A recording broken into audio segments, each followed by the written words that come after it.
ನಮಸ್ಕಾರ ಸ್ನೇಹಿತರೆ, welcome back to the our channel. ನೀವೇನಾದ್ರೂ ಬೆಂಗಳೂರಿನ ಹತ್ರ ಇದ್ದು ವೀಕೆಂಡ್ ಅಲ್ಲಿ ಒಂದಿನದ ಮಟ್ಟಿಗೆ ನಾನು ಎಲ್ಲಾದ್ರೂ ಟ್ರಿಪ್ ಹೋಗ್ಬೇಕು, ಒನ್ ಡೇ ಟ್ರಿಪ್ ಅಂತ ನೀವೇನಾದ್ರೂ ಪ್ಲಾನ್ ಮಾಡಿದ್ರೆ, ಮತ್ತೆ ಟ್ರೆಕ್ಕಿಂಗ್ ಕೂಡ ಇರಬೇಕು ಅಂತ ಏನಾದ್ರೂ ನೀವು ಯೋಚನೆ ಮಾಡಿದ್ರೆ ಈ ಜಾಗ ನಿಮಗ್ ಚೆನ್ನಾಗಿರುತ್ತೆ. ಅದು ಯಾವ ಜಾಗ ಏನು ಅಂತ ನಾನು ನಿಮ್ಗೆ ತೋರ್ಸೋದಕ್ಕೆ ಇವತ್ತು ನಾನು ಹೊರಟಿದ್ದೀನಿ.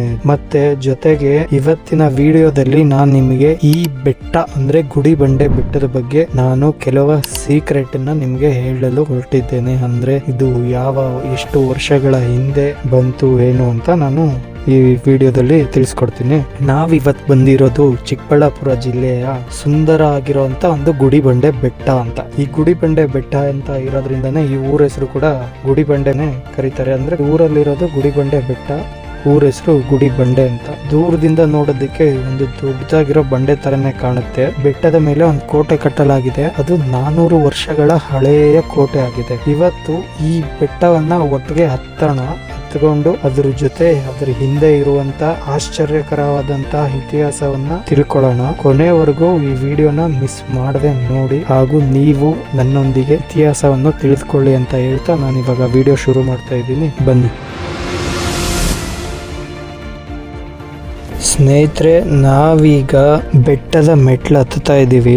ಈ ಕೋಟೆ ಇತಿಹಾಸ ಕೇಳಿದ್ರೆ ನಿಮಗ್ ಸ್ವಲ್ಪ ಶಾಕ್ ಆಗುತ್ತೆ. ಯಾಕಂದ್ರೆ ಇದನ್ನ 17ನೇ ಶತಮಾನದಲ್ಲಿ, ಅಂದ್ರೆ ಸುಮಾರು 400 ವರ್ಷಗಳ ಹಿಂದೆ ಈ ಭಾಗನ ಆಳ್ತಿದ್ದ ಪಾಳೆಗಾರನ ಹೆಸರು ಬಂದು ಬೈರೇಗೌಡ್ರು ಅಂತ. ಈ ಬೈರೇಗೌಡ್ರು ಬರೀ ಒಬ್ಬ ರಾಜನಾಗಿರ್ಲಿಲ್ಲ, ಇವರು ಒಬ್ಬ ಅದ್ಭುತವಾದ ಸೈಂಟಿಸ್ಟ್ ಅಂತಾನೆ ಹೇಳ್ಬೋದು ಇವ್ರನ್ನ. ಯಾಕಂದ್ರೆ ಇವರು ಈ ಮಧುಗಿರಿಯಲ್ಲಿ ಒಂದು ಪ್ರಸಿದ್ಧ ಕೋಟೆ ಏನಿದೆಯಲ್ಲ ಅದನ್ನ ನೋಡಿ ಇವರು ಪ್ರೇರಿತರಾಗಿ ಅದೇ ರೀತಿಯಲ್ಲಿ ಈ ಗುಡಿಬಂಡೆ ಕೋಟೆಯನ್ನ ಕಟ್ಟಿಸಿರ್ತಾರೆ. ಈ ಶತ್ರುಗಳು ಅಷ್ಟು ಈಸಿಯಾಗಿ ಈ ಕೋಟೆನ ವಶಪಡಿಸ್ಕೊಳ್ಳೋದಕ್ಕೆ ಸಾಧ್ಯನೇ ಇರಲಿಲ್ಲ. ಬರೀ ಕೇವಲ ರಾಜನಾಗಿ ಇರದೆ ಅವರು ಮಾಡ್ತಿದ್ದಂತ ಪ್ಲಾನು, ಅವ್ರಿಗಿದ್ದಂತ ಬುದ್ಧಿವಂತಿಕೆ, ಪ್ರತಿಯೊಂದು ಅವರು ನಿರ್ಮಿಸಿರುವಂತ ಅಲ್ಲಿ ಸೇಫ್ಟಿಗಂತಾನೆ ನಿರ್ಮಿಸಿರುವ ಗೋಡೆಗಳೇ ಸಾರಿ ಹೇಳುತ್ತೆ ಇವರು ಯಾವ ತರ ಸೈಂಟಿಸ್ಟ್ ಆಗಿ ಇದ್ರು ಅಂತ.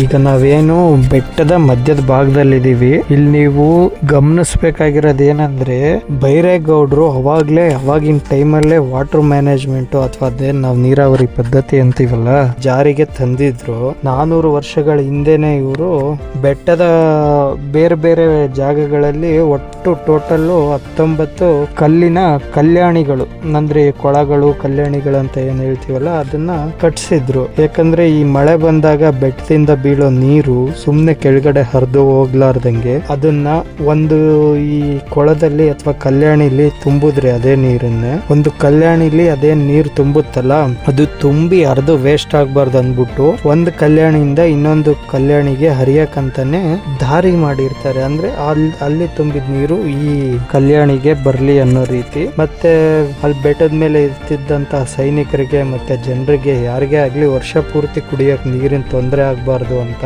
ಬೈರೇಗೌಡರು ಆವಾಗಿನ ಟೈಮಲ್ಲೇ ಪ್ಲಾನ್ ಮಾಡಿ ಈ ರೀತಿ ಮಾಡಿರ್ತಾರೆ. ಅಂದ್ರೆ ಇವಾಗಿನ ಕಾಲದ ಇಂಜಿನಿಯರ್ ಗಳಿಗೂ ಒಂಥರ ಮೂಗಿನ ಮೇಲೆ ಬೆರಳಿರೋ ತರನೇ ಟೆಕ್ನಾಲಜಿನ ಅವಾಗ್ಲೇ ಬೈರೇಗೌಡರು ಬಳಸ್ತಾ ಇದ್ರು. ಅದಕ್ಕೆ ಅವರು ಒಬ್ರು ಬರೀ ರಾಜ ಅಲ್ಲ, ಅವ್ರನ್ನ ಒಂದು ಒಳ್ಳೆ ಸೈಂಟಿಸ್ಟ್ ಅಂತಾನು ಹೇಳ್ಬೋದು.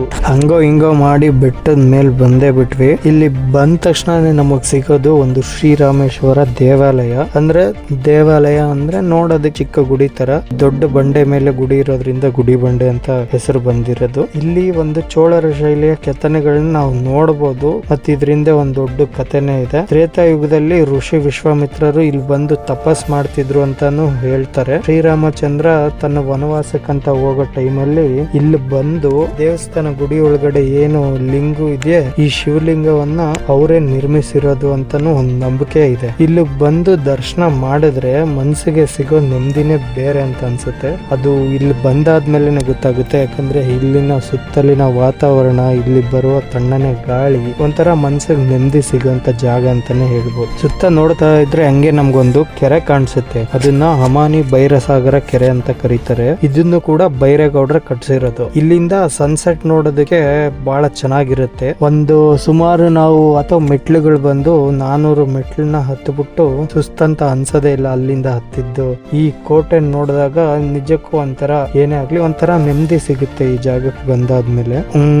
ಹಂಗೆ ಹೇಳ್ಬೇಕು ಅಂದ್ರೆ ಇತಿಹಾಸ ಮತ್ತೆ ಸಾಹಸ ಮತ್ತೆ ಈ ಪ್ರಕೃತಿ ಸೌಂದರ್ಯ ಮೂರು ಒಂದೇ ಕಡೆ ಸಿಗೋಂಥ ಜಾಗ ಅಂತಾನೆ ಹೇಳ್ಬೋದು ಈ ಗುಡಿಬಂಡೆನ.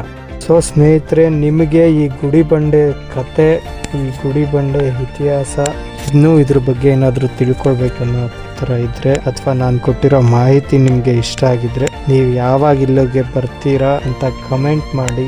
ವೀಕೆಂಡಲ್ಲಿ ಏನಾದ್ರು ಫ್ರೀ ಇದ್ರೆ ಒನ್ ಡೇ ಟ್ರಿಪ್ ಅಂತ ಬರ್ಬೋದು. ಬಂದು ನೋಡಿ, ಚೆನ್ನಾಗಿದೆ. ನಾವು ಎಕ್ಸ್ಪೆಕ್ಟೇಷನ್ಗೂ ಮೀರಿದ ಅನುಭವನ ಇಲ್ಲಿ ಪಡೆದ್ವಿ. ತುಂಬಾ ಚೆನ್ನಾಗಿತ್ತು. ವಿಡಿಯೋ ಏನಾದರೂ ನಿಮ್ಗೆ ಇಷ್ಟ ಆಗಿದ್ರೆ ದಯವಿಟ್ಟು ಲೈಕ್ ಮಾಡಿ ಮತ್ತು ನಿಮ್ಮ ಫ್ರೆಂಡ್ಸ್ ಜೊತೆಗೆ ಶೇರ್ ಮಾಡಿ ಮತ್ತು ನಮ್ಮ ಚಾನಲ್ಗೆ ಸಬ್ಸ್ಕ್ರೈಬ್ ಆಗೋದನ್ನು ಮರಿಬೇಡಿ.